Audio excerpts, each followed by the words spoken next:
నమస్తే. దేశవ్యాప్తంగా వచ్చినటువంటి రిజల్ట్స్లో తెలంగాణలో అనూహ్యంగా బీజేపీ పార్టీకి 4 నుంచి 8 సీట్లకైతే పెరిగినటువంటి పరిస్థితి. ఎంపీ సీట్లపైన ప్రస్తావించడానికి, ఎంపీ సీట్లపైన మాట్లాడడానికి మనతో పాటుగా సిర్పూర్ నగర్ ఎమ్మెల్యే పాల్వాయి హరీష్ బాబు ఉన్నారు.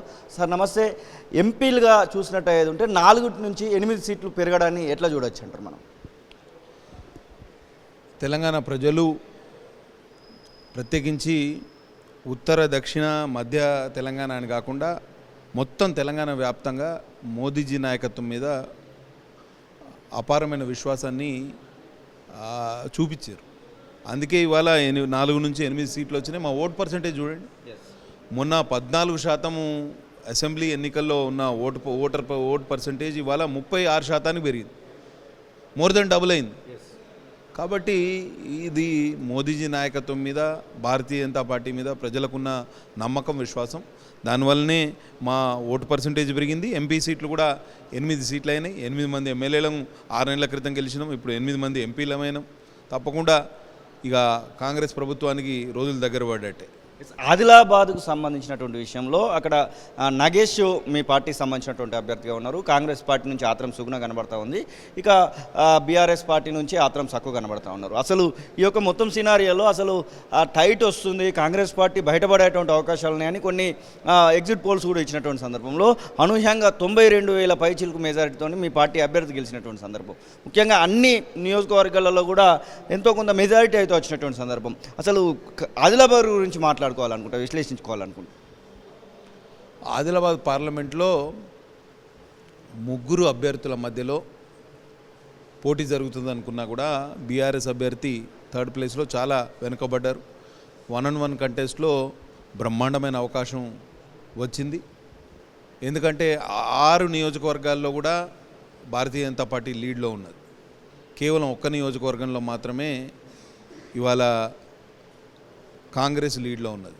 కాబట్టి ఆదిలాబాద్ ప్రజలు మంచి గతంలో కూడా మాకు ఓట్లు వేసినారు. అప్పుడు ఎమ్మెల్యేలు లేనప్పుడే ఓట్లు వేసినారు. ఇప్పుడు 4 ఎమ్మెల్యేలు ఉన్నారు. కాబట్టి పెద్ద మెజారిటీ ఇచ్చినందుకు వారందరికీ పేరు పేరున ధన్యవాదాలు. నేను తెలిపేది ఏంటంటే తెలంగాణ రాష్ట్రంలో భారతీయ జనతా పార్టీ ప్రభుత్వం ఏర్పడాలి అని అంటే ఇది ఒక ప్రీఫేజ్ లాగా, ఒక మెట్టు మనం ముందుకు వచ్చినట్టే. కాబట్టి తప్పకుండా ఈ విశ్వాసాన్ని నిలుపుకునే ప్రయత్నం చేస్తాం. అసెంబ్లీ లోపల మేము, పార్లమెంట్లో మా సభ్యులు ప్రతి విషయాలను చర్చిస్తారు. కేంద్రంలోనైతే మనమే అధికారంలో రాబోతున్నాం అనే విషయం సుస్పష్టమైంది. కాబట్టి దీన్ని మంచి ఉపయోగించుకొని పార్టీని ఇంకా బలోపేతం చేస్తాం. లోకల్ బాడీ ఎలక్షన్స్ కూడా ఇంకొక 2-3 నెలల వ్యవధిలో రానున్నటువంటి సందర్భం కనబడతా ఉంది. లోకల్ బాడీస్లో ఎట్లాంటి రిజల్ట్స్ ఎక్స్పెక్ట్ చేస్తూ ఉన్నారు? అలాగే మున్సిపాలిటీ ఎలక్షన్స్ కూడా త్వరలో రాబోతున్నటువంటి సందర్భం కనబడతా ఉంది. 8 మంది ఎమ్మెల్యేలు, 8 మంది ఎంపీలు ఉన్నటువంటి తెలంగాణ రాష్ట్రంలో లోకల్ బాడీస్లో ఎట్లాంటి రిజల్ట్స్ ఎక్స్పెక్ట్ చేయబోతున్నారు? అలాగే జెడ్పీ చైర్మన్ లాంటివి కనబడతా ఉన్నాయి, మున్సిపల్ చైర్మన్ లాంటివి కనబడతా ఉన్నాయి. అలాంటి వాటి కోసం ఎలాంటి ప్రయత్నాలు మీరు చేయబోతా ఉన్నారు? రేవంత్ రెడ్డి గారు ఎన్నికల కన్నా ముందే ఏం చెప్పారు? ఈ పార్లమెంట్ ఎన్నికలు నా ప్రభుత్వానికి, నా పనితీరుకు రెఫరెండం అన్నారు. మరి ఇప్పుడు ఇది రెఫరెండం అనుకుంటే ఆయనకు 17 సీట్లలో 8 సీట్లు మాత్రమే వచ్చినాయి. కాబట్టి ఆయనకు వ్యతిరేకంగా ప్రజలు తీర్పిచ్చినట్టే. రెఫరెండంలో మీరు ఫెయిల్ అయినట్టే. మరి ఆ ఫెయిల్ అయిన రెఫరెండంను శిరసావహిస్తూ మీరు అన్నమాట కట్టుబడి మీరు రాజీనామా చేయాలి. ఇంకొకరికి మీరు పగ్గాలు ఇవ్వాలి. అది చేస్తాడా లేదా అనేది ఫస్ట్ మీరు అడగాలి. రెండవది, ఇవాళ మొత్తంగా తెలంగాణ రాష్ట్రంలో కూడా మంచి వాతావరణం ఉండింది. లోకల్ బాడీ ఎలక్షన్లో కూడా మేము తప్పకుండా మంచి పనితీరు కనబరుస్తాం. స్థానికంగా బలోపేతం కావడానికి, గ్రామ స్థాయిలో క్యాడర్ను పెంచుకోవడానికి ఇది ఒక బ్రహ్మాండమైన అవకాశం. తప్పకుండా దాన్ని ఉపయోగించుకుంటాం. ఏపీలో చూసినట్టయితే జనసేన, బీజేపీ, టీడీపీకి సంబంధించినటువంటి అలయన్స్ అక్కడ ఖచ్చితంగా స్పష్టమైన మెజారిటీ 162 పైచీలకు సీట్లను అయితే సంపాదించినటువంటి పరిస్థితి కనబడుతూ ఉంది. ఏపీలో బీజేపీ పార్టీకి 7 ఎమ్మెల్యేలు, 8 ఎమ్మెల్యేలు, 3 ఎంపీలు కూడా వచ్చినటువంటి సందర్భం కనబడుతూ ఉంది. ఈ సౌత్ గురించి మాట్లాడుకోవాలనుకుంటే ఏం చెప్తారు? 8 మా లక్కీ ఫిగర్ లాగా అనిపిస్తుంది.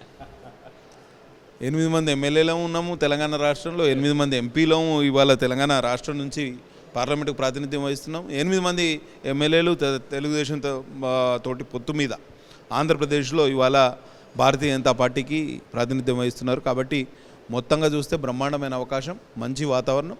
తప్పకుండా దక్షిణ భారతదేశంలో బీజేపీ లేదు అని ఏదైతే చెప్పిర్రో దాన్ని కుండబద్దలు కొట్టినట్టు మేము చెప్పగలిగినాం.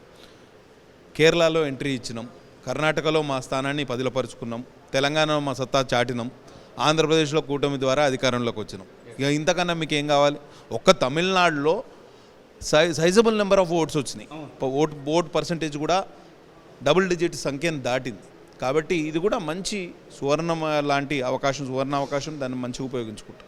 యూపీకి సంబంధించి చాలా సీట్లు ఎక్స్పెక్ట్ చేయడం జరిగింది. కనీసం 55-60 మధ్యలో వస్తాయి అనుకుంటే 30-32 మధ్యలోనే ఆగిపోయినటువంటి సందర్భం. అసలు యూపీలో ఎందుకు ఇట్లా జరిగిందని ఏమైనా బేరీజులు వేసేటువంటి ప్రయత్నం చేస్తూ ఉందా హైకమాండ్? అంటే 10 సంవత్సరాలుగా రాష్ట్రంలో కూడా అధికారంలో ఉన్నాం, కేంద్రంలో అధికారంలో. కాబట్టి స్థానికంగా కొన్ని సమస్యలు ఉండవచ్చు, దాన్ని తప్పకుండా సమీక్షించుకుంటాం. ఎక్కడెక్కడ పొరపాటు జరిగినాయి, ఎందుకు ఓటింగ్ పర్సంటేజ్ తగ్గినాయి, ఎందుకు సీట్లు తగ్గినాయి అనే విషయాన్ని మేము తప్పకుండా బేరీజు వేసుకుంటాం, దాన్ని కూడా సరిదిద్దుకుంటాం. భవిష్యత్తులో ఇంకా రెట్టించిన ఉత్సాహంతో పనిచేస్తాం. ఎన్నికలు అయిపోయాయి, ప్రచారాలు అయిపోయాయి, అన్నీ అయిపోయాయి. ఇప్పుడు ప్రజా సమస్యలు, ముఖ్యంగా రైతులకు సంబంధించినటువంటి విషయంలో కాంగ్రెస్ సర్కారు వచ్చేటువంటి ముందట మేనిఫెస్టోలో చాలా విషయాలను ప్రస్తావించడం జరిగింది. ముఖ్యంగా 2 లక్షల రుణమాఫీ అంశం అయితే ప్రతిసారి మనకు కనబడుతూ ఉంది. ఆ రుణమాఫీ విషయంలో కానివ్వండి, రైతు బంధును పెంచేటువంటి విషయంలో కానివ్వండి, కౌలు రైతుల విషయంలో కానివ్వండి, బీజేపీ కార్యాచరణ ఎలా ఉండబోతుంది అనుకుంటున్నారు? మీరు చూడండి, అసెంబ్లీ స్టార్ట్ కానివ్వండి, పోడు రైతులు చాలా ఇబ్బంది పడుతున్నారు, ఫారెస్ట్ అధికారులు దౌర్జన్యాలు చేస్తున్నారు. మేము తప్పకుండా ప్రభుత్వాన్ని ఎండగడతాం. ఇంతకుముందు మేము 8 మంది ఎమ్మెల్యేలమే ఉండే, ఇప్పుడు 8 మంది ఎంపీలను తోడైనాం. తప్పకుండా డబుల్ శక్తి, మా శక్తి రెట్టించింది. అట్లనే మేము పోరాట శక్తిని కూడా రెట్టింపు స్థాయిలో చేస్తాం. ప్రభుత్వానికి వ్యతిరేకంగా పెద్ద ఎత్తున పోరాటం కూడా చేస్తాం. థ్యాంక్ యూ అన్న. ఇది పాల్వాయి హరీష్ బాబు చెప్తున్నమాట. ఖచ్చితంగా తెలంగాణ రాష్ట్రంలో మా యొక్క బలం పెరిగింది అంటూనే ఇక దేశంలో ఖచ్చితంగా ఎన్డీఏ ప్రభుత్వం ఏర్పడడానికి సిద్ధపడింది. కాబట్టి మా యొక్క కార్యాచరణ సౌత్లో ఖచ్చితంగా బలపడుతుంది అనేటువంటి ఆశాభావాన్ని అయితే వారు వ్యక్తం చేస్తున్నటువంటి పరిస్థితి. కెమెరా పర్సన్ సతీష్తో శ్రీనివాస్, తొలి వెలుగు, హైదరాబాద్. అసలైన తొలి వెలుగు. ఫాలో వాట్సాప్ @తొలి వెలుగు official.